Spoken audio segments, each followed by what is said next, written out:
In this video, we are going to be looking at the ABCDE method of time management, effective time management, which is one of our videos under the course in personal productivity. So to start with, we are going to be looking at a quote. Let's look at a quote from William Matthews.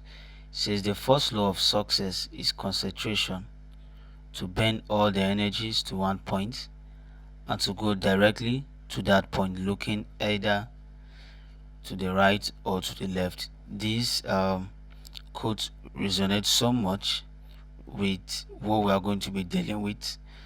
And there is um,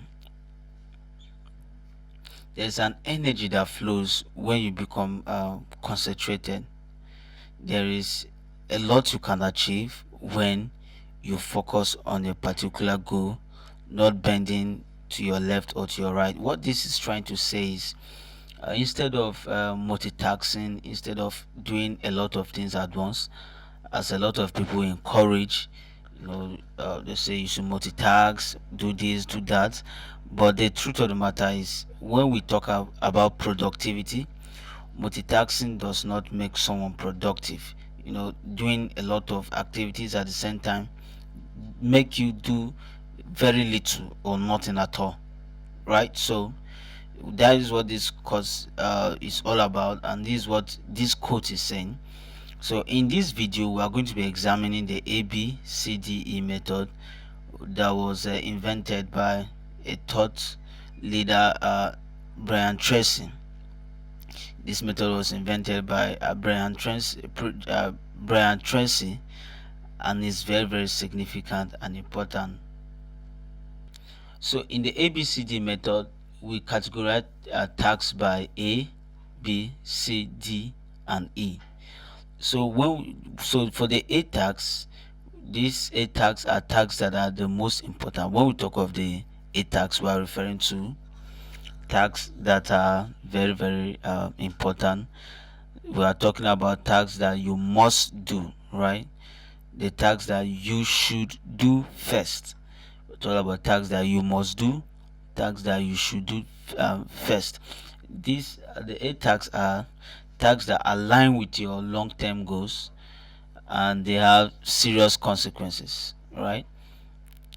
For instance, if your long-term goal is to be a millionaire, then you should know that reading about business books is an A task for you, right?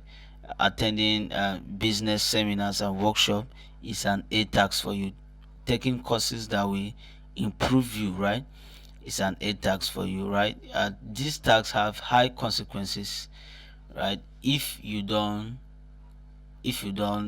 do them, the consequences are very high. So this task could also could be preparing for an exam. You know that obviously if you have an exam and you've not prepared for it, that is failure, right?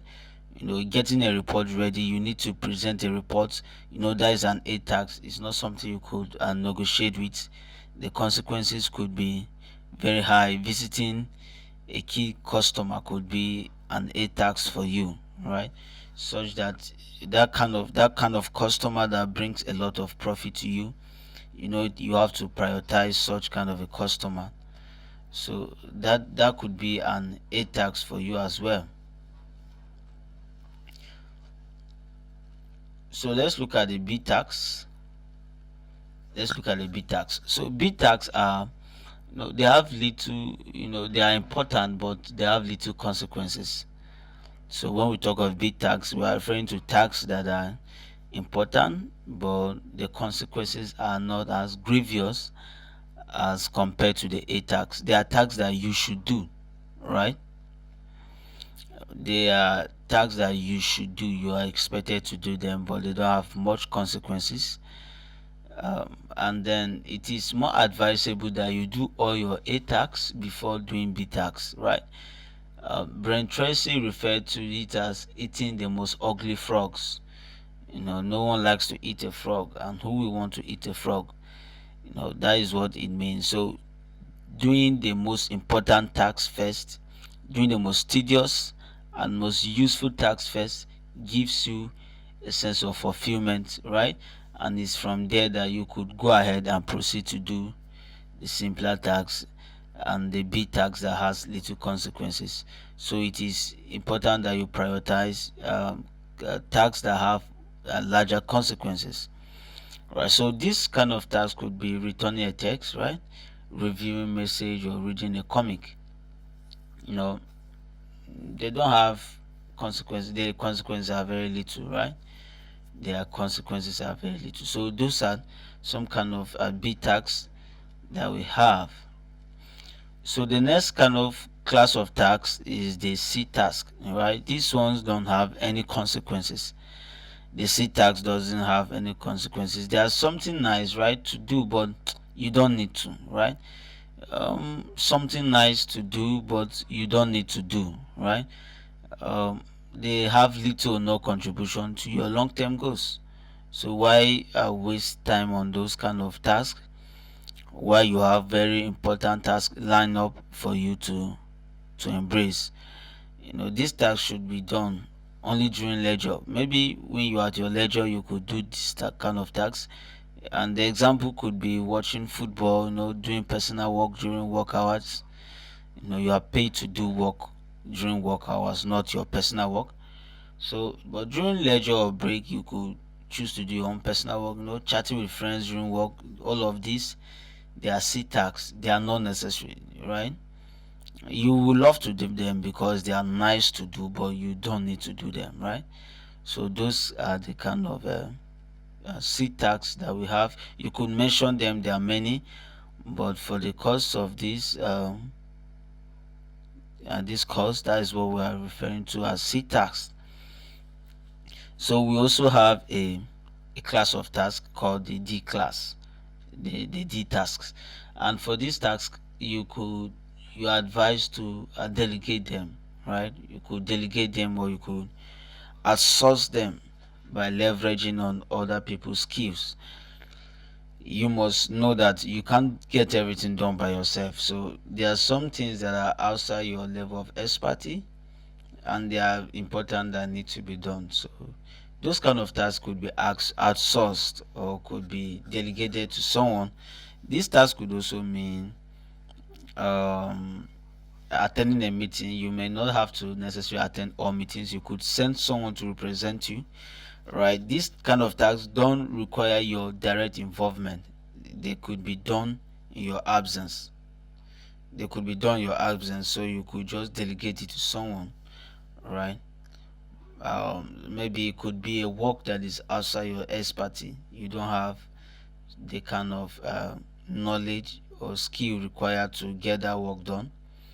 It is advisable you outsource it or you delegate someone. It could be on your team, or you could outsource entirely from another organization to help you get that work done. So the E tasks are tasks that you should eliminate directly. You should eliminate the E tasks. They are not important. They have no value and significance. They are what I call time wasters. And this could be watching a movie, aimless discussion, or playing computer games, right? These tasks don't have anything to add to you. So why do them?